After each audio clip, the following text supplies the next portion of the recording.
CSM family members. ഇന്ന് നമ്മൾ പഠിക്കാൻ പോകുന്നത് 3 തരത്തിലുള്ള മാർക്കറ്റിംഗ് രീതികളെക്കുറിച്ചാണ്. ഇപ്പോൾ traditional marketing, direct marketing, online marketing. ഇങ്ങനെയാണ് 3 തരത്തിലുള്ള മാർക്കറ്റിംഗ് രീതികൾ.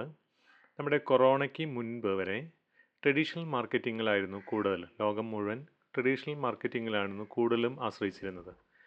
എന്നാൽ കൊറോണയ്ക്ക് ശേഷം അത് ഓൺലൈൻ മാർക്കറ്റിങ്ങിലേക്കും ഡയറക്റ്റ് മാർക്കറ്റിങ്ങിലേക്കും ഒരുപാട് ആളുകൾ മാറി എന്നുള്ളതാണ്. ഒരുപാട് ഗ്രോത്താണ് ഈ 2 മാർക്കറ്റിംഗ് രീതികൾക്കും കാണിക്കുന്നത്. ഓൺലൈൻ മാർക്കറ്റിങ്ങും ഡയറക്റ്റ് മാർക്കറ്റിങ്ങും. ട്രഡീഷണൽ മാർക്കറ്റിംഗ് എന്ന് പറയുന്നത് വളരെ വർഷങ്ങൾക്ക് മുൻപ് തന്നെ ഉള്ള ഒരു സംവിധാനമാണ്. അവിടെ നമുക്ക് നോക്കാം എന്താണ് സംഭവിക്കുന്നത്. ഒരു മാനുഫാക്ചറർ ഒരു പ്രൊഡക്റ്റ് ഉൽപ്പാദിപ്പിക്കുന്ന ഒരു ഫാക്ടറി, ഒരു മാനുഫാക്ചറർ ഉണ്ടായിരിക്കും. ആ ഫാക്ടറിയിൽ നിന്നും ആരാണ് C&F എന്ന് പറയുന്ന ഒരു ഏജൻസി അവരുടെ പ്രൊഡക്റ്റുകൾ മൊത്തമായിട്ട് എടുക്കുന്നു എന്നുള്ളതാണ്.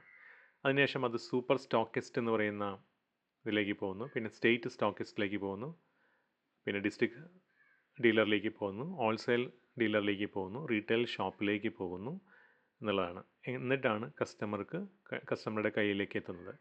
ഇതിൻ്റെ ഇടയിൽ കസ്റ്റമർക്ക് ആ പ്രൊഡക്റ്റിനെ പറ്റിയിട്ടുള്ള ഒരു ബോധം, ഒരു ഐഡിയ കിട്ടുന്നത് അഡ്വർടൈസ്മെൻറ്റ് എന്ന് പറയുന്ന ഇതിനാണ്. അപ്പോൾ അഡ്വർടൈസ്മെൻറ്റിന് വലിയൊരു ഒരു പൈസ മാറ്റിവെക്കുന്നു, ആ കമ്പനി മാറ്റിവെക്കുന്നു എന്നുള്ളതാണ്. അപ്പോൾ നമ്മൾ സാധാരണയായി ഏതെങ്കിലും ഒരു ഷോപ്പിലോ സൂപ്പർ മാർക്കറ്റിലോ അല്ലെങ്കിൽ ഷോപ്പിംഗ് മാളിലൊക്കെ പോയി നമ്മൾ കടയിലേക്ക് ചെല്ലുന്നു. ഒരു പ്രൊഡക്റ്റ് നമ്മൾ ചിലപ്പോൾ ചോദിക്കുന്നു, അല്ലെങ്കിൽ ആ ബ്രാൻഡ് നമ്മൾ നോക്കിയെടുക്കുന്നു എന്നുള്ളതാണ്. അപ്പോൾ ഈ ബ്രാൻഡ് നമ്മുടെ മനസ്സിലേക്ക് എത്താൻ വേണ്ടി അഡ്വർടൈസ്മെൻ്റ് എന്ന് പറയുന്ന വലിയൊരു പൈസയാണ് കമ്പനികൾ അതിനു വേണ്ടി മാറ്റിവെക്കുന്നത്. അപ്പോൾ സപ്പോസ് ഒരു 100 രൂപയുടെ പ്രൊഡക്റ്റ് ആണെങ്കിൽ അതിൻ്റെ മാനുഫാക്ചറിങ് കോസ്റ്റ് 30% വരാം എങ്കിൽ അഡ്വർടൈസ്മെൻറ്റിന് വേണ്ടി 40% മാറ്റിവെക്കുന്നു, ബാക്കിയുള്ളതൊക്കെ ഇടനിലക്കാർക്ക് പോകുന്നു എന്നുള്ളതാണ്. ഇതാണ് ട്രഡീഷണൽ മാർക്കറ്റിംഗ് രീതി എന്നുള്ളത്. എന്നാൽ കൊറോണയ്ക്ക് ശേഷം ഇതിലേക്ക് ട്രഡീഷണൽ മാർക്കറ്റിംഗ് രീതി അപ്പാടെ പുറകിലോട്ട് പോകുന്ന ഒരു കാഴ്ചയാണ് കാണുന്നത്. പല ഷോപ്പുകളും അടയ്ക്കുന്നതായിട്ട് നമ്മൾ കാണുന്നുണ്ട്. കാരണം മറ്റ് 2 മാർക്കറ്റിംഗ് രീതികളും വളരെയധികം മുന്നോട്ട് വരുന്നു എന്നുള്ളതാണ്. അപ്പോൾ എന്താണ് ഓൺലൈൻ മാർക്കറ്റിംഗ്? ഇപ്പോൾ വളരെ സുപരിചിതമാണ് ഓൺലൈൻ. ആമസോൺ അല്ലെങ്കിൽ ഫ്ലിപ്കാർട്ട് തുടങ്ങിയിട്ടുള്ള കമ്പനികളുടെ വെബ്സൈറ്റുകൾ. അപ്പോൾ ഇവിടെ ഓൺലൈൻ മാർക്കറ്റിങ്ങിൽ എന്താണ്?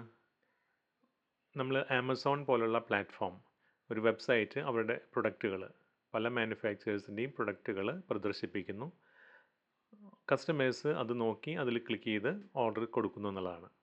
അപ്പോൾ അതിൽ ഓർഡർ വന്നു കഴിഞ്ഞാൽ ഈ മാനുഫാക്ചറിങ് ഉള്ള മെമ്പേഴ്സ് അവരുടെ ഡെലിവറി കൊടുക്കുന്നു, കസ്റ്റമർക്ക് ഡെലിവറി കൊടുക്കുന്നു എന്നുള്ളതാണ് ഓൺലൈൻ മാർക്കറ്റിംഗ് എന്ന് പറയുന്നത്. അതാണ് ഓൺലൈൻ മാർക്കറ്റിംഗ്. ഇനി നമുക്ക് എന്താണ് ഡയറക്റ്റ് മാർക്കറ്റിംഗ് നമുക്ക് നോക്കാം. സാധാരണയായി ചിലപ്പോൾ മാനുഫാക്ചറർ തന്നെ ഡയറക്റ്റ് മാർക്കറ്റിംഗ് കമ്പനി ആരംഭിക്കാം, അല്ലെങ്കിൽ മാർക്കറ്റിംഗ് കമ്പനിക്ക് കൊടുക്കാം എന്നുള്ളതാണ്. അപ്പോൾ ഇവിടെ മാനുഫാക്ചറും ഒരു മാർക്കറ്റിംഗ് കമ്പനിയാണ് ഉണ്ടാവുക. ഈ മാർക്കറ്റിംഗ് കമ്പനി കുറച്ച് ആളുകൾക്ക് പ്രൊഡക്റ്റ് ഉപയോഗിക്കാൻ കൊടുക്കുന്നു. ഉപയോഗിച്ച് നല്ലതാണെങ്കിൽ, സംതൃപ്തരാണെങ്കിൽ ആ കസ്റ്റമർക്ക് അവരുടെ ബന്ധുക്കൾക്കോ സുഹൃത്തുക്കൾക്കോ മറ്റ് കസ്റ്റമർക്ക് അത് റെക്കമെൻഡ് ചെയ്യാമെന്നുള്ളതാണ്. ഇവിടെ മൗത്ത് പബ്ലിസിറ്റിയാണ്, അതിൽ കൂടിയാണ് ഇവിടെ ബിസിനസ് നടക്കുന്നത്. അങ്ങനെ കസ്റ്റമർ ടു കസ്റ്റമറിലേക്ക് പോകുന്ന ഒരു സംവിധാനമാണ് ഡയറക്റ്റ് മാർക്കറ്റിംഗ് എന്ന് പറയുന്നത്. ഇതിൽ തന്നെ മൾട്ടി ലെവൽ മാർക്കറ്റിംഗ് എന്ന് പറയുമ്പോൾ ഒരു കസ്റ്റമർക്ക് കൂടുതൽ വരുമാനം ആഗ്രഹിക്കുന്നുണ്ടെങ്കിൽ ഒരു കമ്മ്യൂണിറ്റീനെ ക്രിയേറ്റ് ചെയ്യാം. ഒരു കൂട്ടം ആളുകളെ, ഒരു കൂട്ടം കസ്റ്റമേഴ്സിനെ ക്രിയേറ്റ് ചെയ്തുകൊണ്ട് അവർ സ്ഥിരമായിട്ട് പ്രൊഡക്റ്റുകൾ വാങ്ങി ഉപയോഗിക്കുമ്പോൾ അതിൽ നിന്നും മാർക്കറ്റിംഗ് കോസ്റ്റ്, അഡ്വർടൈസ്മെൻറ്റ് കോസ്റ്റൊക്കെ ഒഴിവാക്കിയിട്ട് ആ കൊടുക്കുന്ന പൈസ മുഴുവൻ ഇതിലേക്കുള്ള ആരാണ് കൂടുതൽ മാർക്കറ്റ് ചെയ്യുന്നത് അവരിലേക്ക് തന്നെ കമ്പനി കൊടുക്കുന്ന ഒരു സംവിധാനമാണ് മൾട്ടി ലെവൽ മാർക്കറ്റിംഗ് അല്ലെങ്കിൽ ഡയറക്റ്റ് മാർക്കറ്റിംഗ് എന്ന് പറയുന്നത്. അപ്പോൾ ഇന്ന് നമുക്ക് പഠിച്ചത് ട്രഡീഷണൽ മാർക്കറ്റിംഗ് ഉണ്ട്, ഡയറക്റ്റ് മാർക്കറ്റിംഗ് ഉണ്ട്, ഓൺലൈൻ മാർക്കറ്റിംഗ് ഉണ്ട്.